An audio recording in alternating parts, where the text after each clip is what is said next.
Assalamualaikum warahmatullahi wabarakatuh. Kembali lagi bersama saya Mulkillah, CGP Angkatan ke-9 dari Kota Serang, Provinsi Banten.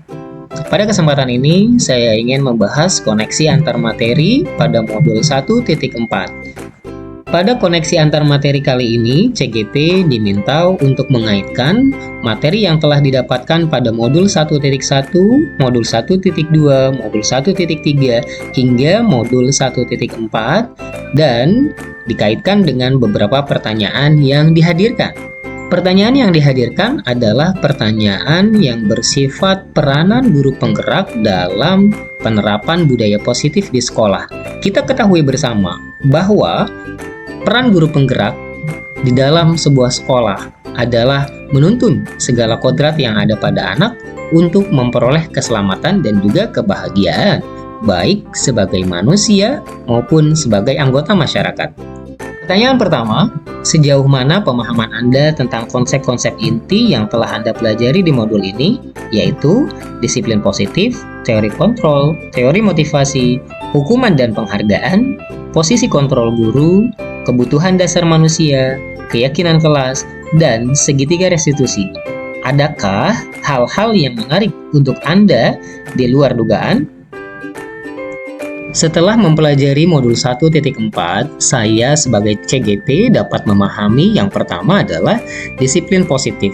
Disiplin positif adalah sebuah cara menerapkan sikap disiplin yang bertujuan untuk menumbuhkan kesadaran serta memberdayakan anak mandiri melakukan sesuatu tanpa iming-iming hukuman, sogokan, ancaman, maupun hadiah. Sedangkan teori kontrol yang dikemukakan oleh Dr. William Glasser dan juga Stephen Covey serta Diana Gossen bersepakat bahwa ada 5 posisi kontrol guru. Yang pertama adalah posisi sebagai penghukum, yang kedua posisi pembuat rasa bersalah, yang ketiga posisi teman, yang keempat adalah sebagai posisi pemantau, serta yang kelima adalah posisi manajer. Kemudian yang kami pahami terkait teori motivasi yang dikemukakan oleh Diana Gossen mengklasifikasikan 3 motivasi perilaku manusia yang tercatat dalam bukunya Restructuring School Discipline. Yang pertama, 3 motivasi perilaku manusia adalah untuk menghindari ketidaknyamanan atau hukuman. Yang kedua, untuk mendapatkan imbalan atau penghargaan dari orang lain. Yang ketiga, untuk menjadi orang yang mereka inginkan dan menghargai diri sendiri dengan nilai-nilai yang mereka percaya. Berkaitan dengan kebutuhan dasar manusia, Dr. William Glasser dalam bukunya yang bernama Choice Theory bahwa manusia tergerak untuk menuju pemenuhan kebutuhan dasar berupa kebutuhan survival atau bertahan hidup, love and belonging, dicintai, kemudian juga freedom, artinya kebebasan, fun, kesenangan, dan juga power, dalam artian penguasaan, serta keyakinan kelas. Kita bisa memahami bahwa keyakinan kelas merupakan sebuah nilai-nilai kebajikan yang universal yang dapat diterima oleh semua pihak yang dibuat secara bersama-sama. Keyakinan kelas mempunyai nilai-nilai kebajikan yang dapat dipercaya. Selanjutnya, segitiga restitusi. Segitiga restitusi adalah sebuah proses menciptakan kondisi bagi murid untuk memperbaiki kesalahan mereka, sehingga mereka kembali dalam kelompok mereka dengan karakter yang lebih kuat. Hal ini disampaikan oleh Gossen ada 3 cara. Yang pertama, menstabilkan identitas. Yang kedua, validasi tindakan yang salah. Serta yang ketiga, menanyakan keyakinan. Di dalam penumbuhan budaya disiplin positif, tentunya kita tidak bisa terlepas dari teori kontrol atau teori pilihan yang disampaikan oleh Glasser. Kita tidak bisa mengontrol orang lain, hanya kita yang bisa mengontrol diri sendiri. Ini akan sangat terkait dengan makna disiplin, di mana makna disiplin adalah belajar kontrol diri dengan menggali potensi kita untuk menjadi orang yang diinginkan dengan menghargai diri sendiri dan nilai-nilai yang dipercaya. Selanjutnya, semua perilaku memiliki tujuan. Hal ini berkaitan erat dengan teori motivasi, yaitu 1. Untuk menghindari hukuman, yang kedua, untuk mendapatkan imbalan, yang ketiga, untuk menghargai diri sendiri. Untuk menghargai diri sendiri, erat kaitannya dengan motivasi internal. Sedangkan, untuk menghindari hukuman, untuk mendapatkan imbalan, erat kaitannya dengan motivasi eksternal. Untuk motivasi internal, ketika motivasi internal ini tumbuh, maka dia akan menjadi nilai-nilai kebajikan yang universal, sehingga bisa menghasilkan sebuah keyakinan kelas. Ketika dikaitkan dengan model berpikir menang-menang, kolaborasi dan konsekuensi menciptakan pilihan-pilihan baru dalam posisi 5 kontrol. Yang pertama, posisi penghukum. Yang kedua, posisi pembuat rasa bersalah. Posisi 1 dan 2, penghukum dan juga pembuat rasa bersalah, erat kaitannya dengan teori motivasi, yaitu untuk menghindari hukuman. Serta 5 posisi kontrol yang berikutnya. Yang ketiga, teman. Yang keempat adalah pemantau, erat kaitannya dengan teori motivasi. Yang kedua, yaitu untuk mendapatkan imbalan.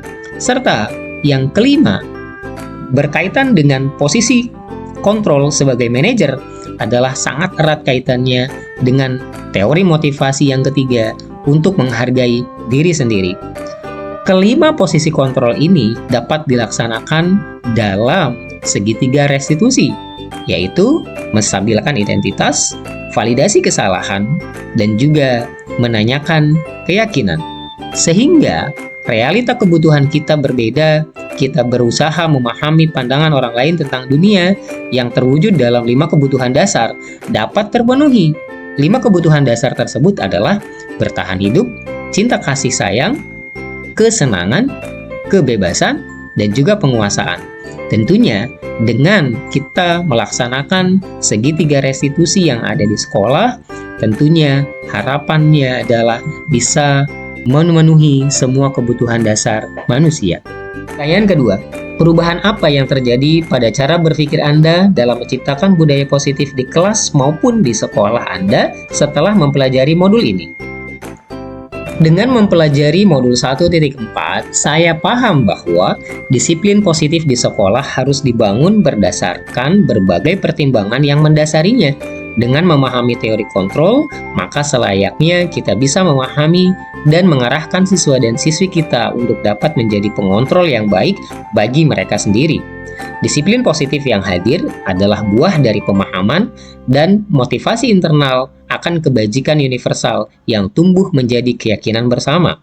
Karena itu, tugas kita sebagai guru dalam menumbuhkan disiplin positif tentunya diharapkan mampu memainkan peran terbaik sebagai manajer dengan menjalankan segitiga restitusi. Dengan menjalankan segitiga restitusi ini, diharapkan siswa mampu kembali ke dalam komunitasnya dengan nilai-nilai keyakinan yang ia yakini. Pertanyaan ketiga, pengalaman seperti apakah yang pernah Anda alami terkait penerapan konsep-konsep inti dalam modul budaya positif baik di lingkungan kelas maupun sekolah Anda? Pengalaman saya, sebetulnya hal ini pernah saya dan guru lain lakukan, hanya saja belum mengetahui secara mendalam terkait prinsip serta dasar-dasar penerapan disiplin positif. Dengan menerapkan proses restitusi didasari pemahaman teori kontrol, teori motivasi, keyakinan kelas, serta segitiga restitusi, saya merasa lebih mudah untuk memahami posisi siswa, cara memahami dari sudut pandang yang berbeda, sehingga keberterimaan akan solusi yang dibangun bersama lebih mudah dicapai. Pertanyaan keempat, bagaimana perasaan Anda ketika mengalami hal-hal tersebut? Perasaan saya saat mengalami dan menyelesaikan penyimpangan atau abnormality dengan baik tentunya sangat senang dengan proses yang sudah dilakukan. Hal ini karena saya mampu mengembalikan siswa pada komunitasnya dengan keyakinan akan nilai-nilai kebajikan dan keyakinan kelas.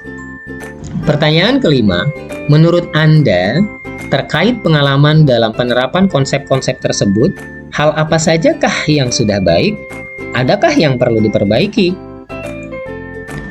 Yang sudah baik dan perlu diperbaiki, tentunya yang sudah baik dari penerapan budaya positif di kelas adalah pemahaman saya akan penerapan serta tahapan-tahapannya. Yang perlu diperbaiki adalah proses penyusunan peraturan kelas menjadi keyakinan kelas. Pertanyaan ke-6. Sebelum mempelajari modul ini, ketika berinteraksi dengan murid berdasarkan 5 posisi kontrol, posisi manakah yang paling sering Anda pakai dan bagaimana perasaan Anda saat itu? Setelah mempelajari modul ini, posisi apa yang Anda pakai dan bagaimana perasaan Anda sekarang? Apa perbedaannya? Sebelum saya mempelajari modul ini, saya cenderung kepada posisi kontrol guru, penghukum, dan juga pembuat rasa bersalah. Yang saya rasakan adalah seperti memaksakan apa yang ada dalam benak saya. Sedangkan setelah mempelajari modul ini, saya mengambil peran sebagai teman dan manajer sesuai dengan kebutuhan. Saya merasa senang dan bangga karena menjadi bagian dalam penumbuhan budaya positif di sekolah. Pertanyaan ke-7. Sebelum mempelajari modul ini, pernahkah Anda menerapkan segitiga restitusi ketika menghadapi permasalahan murid Anda?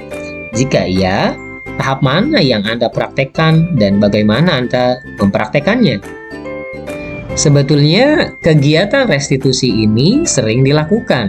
Hanya saja, saat itu saya belum mengetahui bahwa yang demikian adalah restitusi, serta tahapan-tahapannya tidak selengkap dan sesuai dengan segitiga restitusi.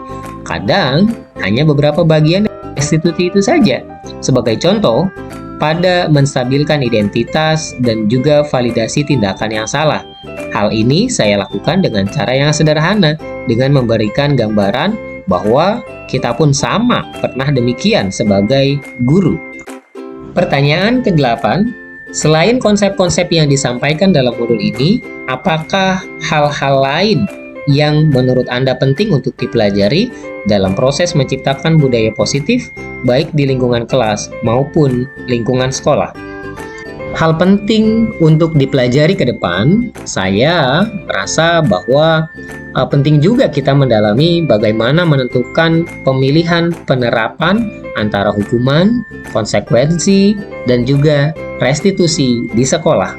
Demikian hasil koneksi antar materi modul 1.4 pada kesempatan ini. Terus bergerak, dan menggerakkan. Terima kasih. Wassalamualaikum warahmatullahi wabarakatuh.